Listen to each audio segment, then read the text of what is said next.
We are at St George's Camp in the Diocese of Gloucester, and this is where we've started our tabletop tomb conservation project. It's often hard for parishes to access funding for churchyard structures basically until they collapse and they need emergency repair. So we kind of want to get ahead of that and start to identify where there's need. And because Gloucestershire is so rich in tabletop tombs and has so many listed ones, it seemed logical to focus on this area. They're works of art. Every single one is made individually, but that means that every single one has its own problems, and so you have to treat each one individually and assess it in its own right and work out what you're going to do with it. As part of the project, which we were able to create together with colleagues from the National Church, over 150 tabletop tombs will be surveyed, their condition will be assessed. And finding ways to keep them going for the next at least 200 years. Quite often asked by the members of the public, where are the bodies? Are they inside? Well, the truth is they are never inside the box above ground. So a family would commission a monument, they would dig a shaft and put the coffins below, one on top of each other. They were a major socio-economic statement, and they're usually designed for a whole family.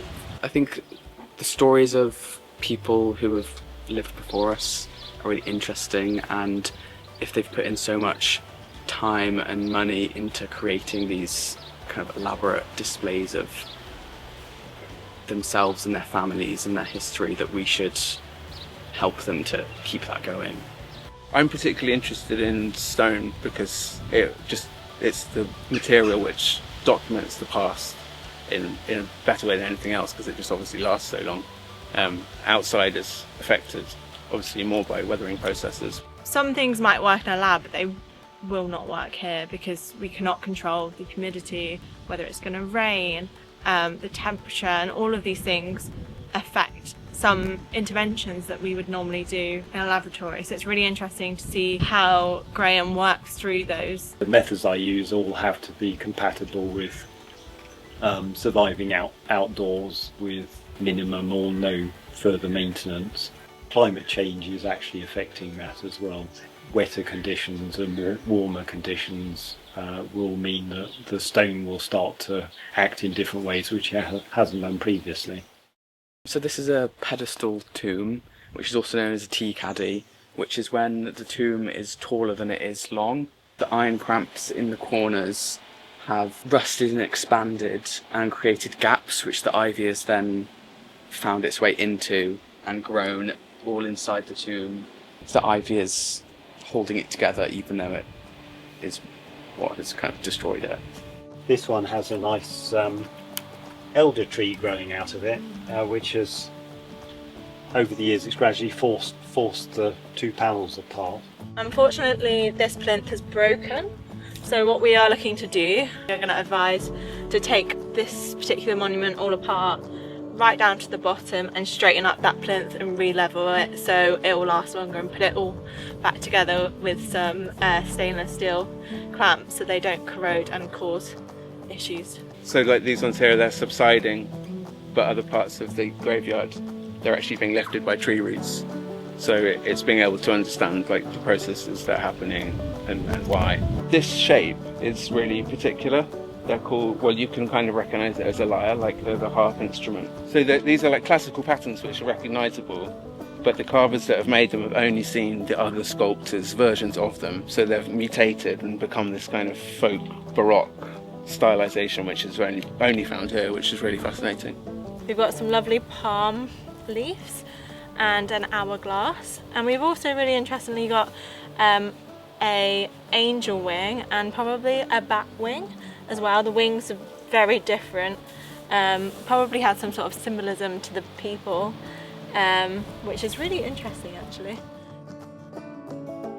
I'm a conservator myself, and one of the aspects about this project I like the most is the fact that we're providing on-site training for young conservation students. It's increasingly hard for young conservators to get fieldwork experience where they're not out of pocket in order to get the experience they need, which is really important for their future careers, and to get them interested in working in churches and the amazing objects that we have in our churches. Like in here, there's a font from the 11th century, really particular, very wonky pattern, although wonky is not a technical term. What is the technical term for wonky? Very good question. This project was made possible thanks to funding from the National Lottery Heritage Fund, and we are really excited that we've got a total of 5 students from universities across the UK working with us. So they're all going to be given a stipend that covers their accommodation and their expenses, and that opens it up to a whole body of students that might not otherwise have considered being able to do summer field work. It is listed as an unidentified tomb. They didn't know who the monument belonged to, but from a book by Figman, I've been able to match some of the lettering on the side of the tomb with an inscription that he's written about. Just up in this corner we can make out the word Christian, and it's actually a name of a lady, and she is buried beneath with her husband John Packer and their son, also named John Packer Jr., and his wife Sarah. So this monument is dedicated to them. So I'm really happy that we've been able to do that. I really enjoy the social history part of it, especially like reading the inscriptions and figuring out what says there, and that makes it, I suppose, a little bit more personal, and you kind of realise that there is a body underneath most of them. We've had to ask a lot of questions to Graham. He's been very helpful with that though, so that is great, and they chose someone very knowledgeable and very helpful to do that. But at first it was a little daunting, especially not knowing all the terminology. We're actually all getting a lot out of it, and it's nice to have feedback and be challenged as well. You know, they ask lots of questions, which makes me think about what I'm doing. The outcomes of the project will be national guidance on the care and maintenance of churchyard structures. We were really keen that would be one of the outputs of the program.